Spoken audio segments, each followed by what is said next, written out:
In the early 60s, racial tensions were running high in America. Tony Vallelonga, a waiter at the Copacabana Club in New York, was just trying to make ends meet. However, when he saw an opportunity to make some extra cash by stealing the hat of a mafia boss, he couldn't resist. Little did he know, this impulsive decision would cost him his livelihood. The mafia threatened to burn down the entire club, leading to its temporary closure. Now, Tony finds himself in hot water over a petty theft, with no way to provide for himself or his family. The next morning, Tony wakes up to find his father-in-law and brothers waiting in the living room, watching soccer. When asked why they're there, they motion towards the African-American plumbers working in the kitchen next to Tony's wife, Dolores. Their meaning is clear. They don't trust them. Unlike her prejudiced in-laws, Dolores is kind and compassionate. She offers the contractors some lemonade, but Tony's true sympathies are revealed when he throws their glasses in the trash. Determined to provide for his loved ones, Tony tries various ways to make money, including selling his most prized possession and competing in a hot dog eating contest. While these efforts bring in some cash, it's not enough to support his family. So, when a friend offers him a job opportunity, Tony jumps at the chance. He's been offered an interview for the position of a doctor's personal driver. With money being tight and no other way to pay the bills, the offer is a blessing. Tony is feeling confident as he heads to Carnegie Hall for the interview. When he enters the place, he is amazed by the luxurious interiors, a stark contrast to his cramped apartment. He is greeted by a well-dressed man, Dr. Don Shirley, a pianist with a doctorate. Tony is taken aback as this is not what he expected. Dr. Shirley explains the job, an 8-week tour from the Midwest to the Deep South. Tony's discomfort is evident, but Dr. Shirley believes he is up to the task. Despite his reservations, Tony knows this opportunity won't come easy and decides to take the job. However, he refuses to be treated as a servant and walks away. The next day, Dr. Shirley calls and offers to drop the extra duties. Tony agrees to take the job for $125 in expenses. On the first day of their trip, Tony receives half of his paycheck up front, along with maps and a copy of the Green Book, a travel guide for safe places for Black people to visit in the U.S. After an emotional goodbye with his family, they set off on their journey. Tony hops into the driver's seat and starts their journey. As they travel, it becomes evident that Tony and Shirley are complete opposites. Tony is chatty and rough around the edges, while Shirley is serious and refined. Despite their differences, the two men begin to form a bond that will forever change their lives. They make their way to Pittsburgh for their first show, but encounter an issue with Tony's Italian surname being difficult to pronounce. Shirley suggests using an alias, but Tony refuses to compromise his identity. Instead, he hangs out with the other valets while Shirley performs with the trio. It's the first time Tony hears Shirley play the piano, and he is immediately captivated by his talent. After the show, Tony tries to write a letter to his wife, Dolores, to tell her about Shirley and their travels. However, he struggles to find the right words to express his deep feelings. When they reach Hanover for their next show, Tony discovers that the piano is dirty and not up to Shirley's standards. Despite his efforts to resolve the issue, Tony loses his temper and slaps the cleaner in front of Oleg and George. Thankfully, the commotion catches the attention of management and they step in to handle the situation. They arranges for a Steinway piano to be brought in as they make their way to the next show. The car is filled with the sounds of music blaring from the radio. Shirley finds himself enjoying the music, and when the song ends, he asks Tony about the artist. Tony is surprised to learn that Shirley does not know Little Richard, a very famous black singer. He tries to explain to Shirley just how significant Little Richard is to the black community and how he should be familiar with his music. Playfully, Tony even asks Shirley if he is actually black. This leaves Shirley flustered as they continue driving. Tony can't resist stopping at a KFC to pick up a bucket of fried chicken. Shirley, not liking the idea of eating with his bare hands, has never tried it. However, after being continuously pushed by Tony, he takes a bite and is pleasantly surprised by how much he likes it. They start to bond and enjoy each other's company. Shirley opens up to Tony about his personal life, discussing his family, failed marriage, and the lack of a social life due to constantly being on the road as a pianist. During another stop, they come across a vendor selling Lucky Charm decorative stones. Neither of them buys any, but Tony notices one has fallen onto the ground and pockets it without the seller noticing. Shirley condemns Tony for the theft and demands that he returns it immediately. When they reach Louisville, Shirley is made to stay in a different motel than the white members of the crew. It's a rundown place filled with African Americans who have no choice but to stay there. Tony is hesitant to leave Shirley alone, but he has no choice as he sits outside. Shirley is invited to join a game that he has no idea how to play, so he awkwardly excuses himself and decides to go out for a drink instead. However, since it's Kentucky in the 1960s and he is a black man walking into a bar at night, he immediately faces racist patrons who assault him. While Shirley is being beaten up, George, the bassist who is present, witnesses the horrifying scene and quickly goes to get Tony for help. Tony steps in and threatens to shoot the attackers, rescuing Shirley from trouble. He is furious at the doctor's negligence and deeply concerned about Shirley's well-being. Tony instructs Shirley to never go out without his protection again, to which Shirley agrees and apologizes for his carelessness. Shirley then asks Tony if he actually carries a gun, but Tony immediately denies it. The next day, as they are driving to North Carolina, their car starts overheating. Tony stops the car and pours water over the engine to cool it down. Shirley, feeling uncomfortable in the heat, steps out of the car and realizes they are parked outside a farm where African American workers are tending to the land. All the workers stop what they're doing and stare at Shirley and Tony, creating an awkward situation. Shirley feels uneasy as he is acutely aware of the differences and similarities between them. Later on, Shirley and his trio are excited to perform at a prominent family's house in Raleigh. They are warmly welcomed, and the family even arranges a feast to honor Shirley's talent. Everything seems pleasant until the intermission, when things take a turn for the worse. Shirley asks to use the restroom, and instead of being directed to one of the bathrooms in the house, he is directed to a wooden cabin on the lawn. When he refuses to use it, the host insists on him holding it in for an extra hour because he is unwilling to let a black man use his washroom. Tony is outraged by this behavior, and even more so by the fact that Shirley seems prepared to endure it instead of standing up for himself.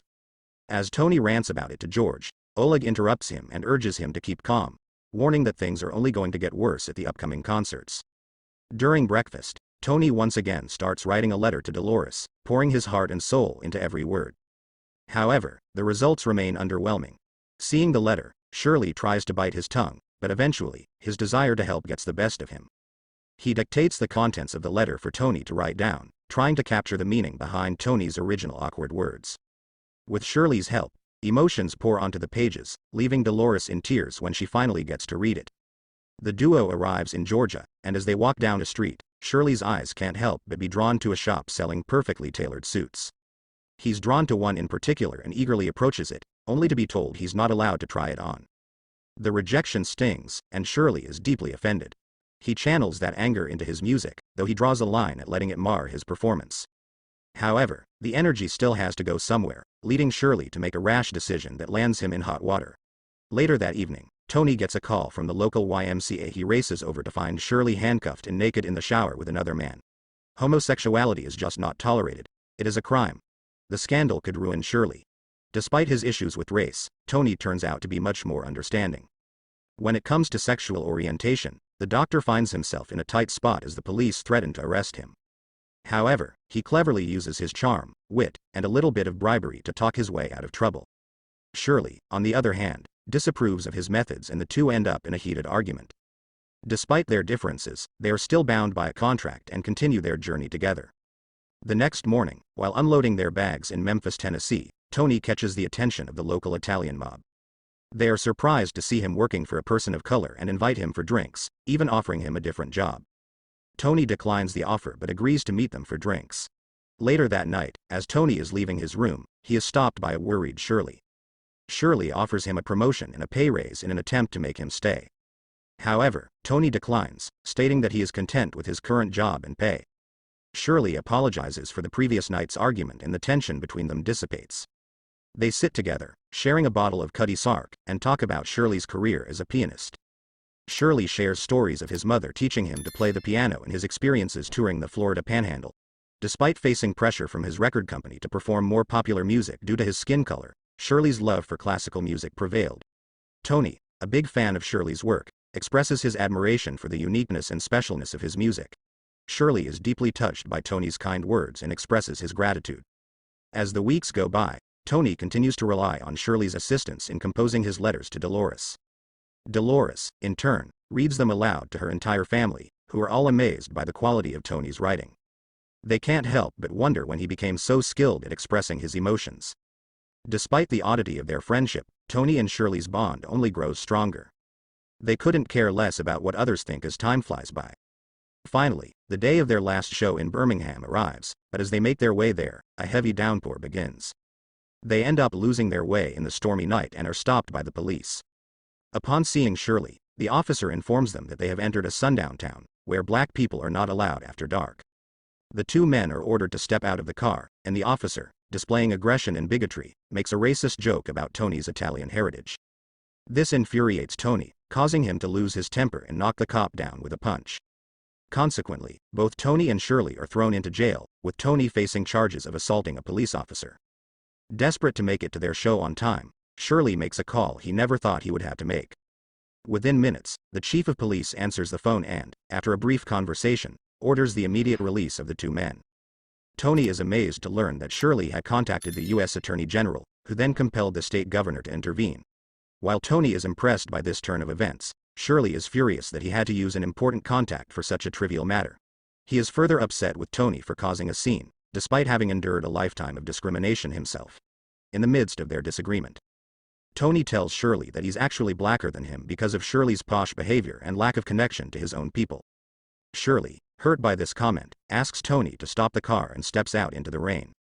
He has a breakdown about how lonely he feels in life, how he lost touch with his only brother, and how he never truly belonged anywhere. The black community saw him as not black enough, while the white community looked down on him as soon as he stepped off the stage. The weight of Shirley's pain hangs heavy in the air, leaving Tony at a loss for words. The two men drive off in silence and settle into a hotel for the night.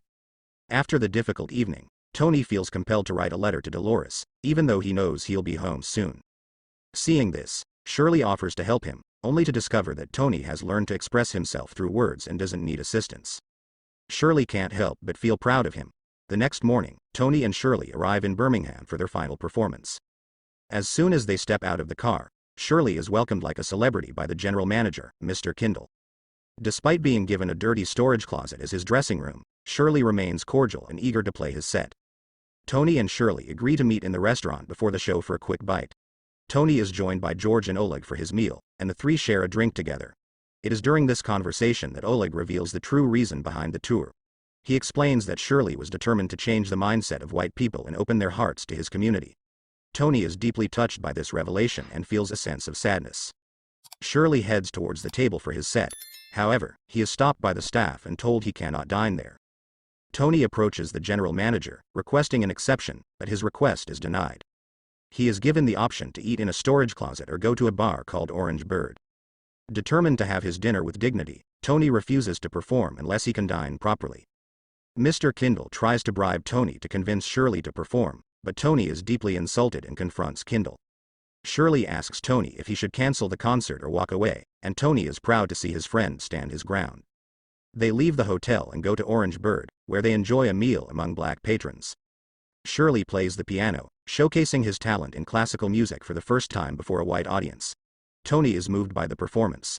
After leaving the bar, they encounter two men attempting to mug them, but Tony scares them off with a few shots from his gun.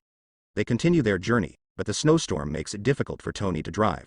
He suggests staying at a hotel for the night, but Shirley refuses. Knowing how crucial this is to Tony, he takes control of the steering wheel and drives them to New York. But before doing so, he instructs Tony to place the stolen gem on the dashboard. Racing against time and navigating through the storm, Shirley's eyes remain fixated on the gem. Once they reach their destination, Shirley assists Tony out of the car. Tony extends an invitation for Shirley to meet his family, but Shirley politely declines, aware that they may not be his biggest fans.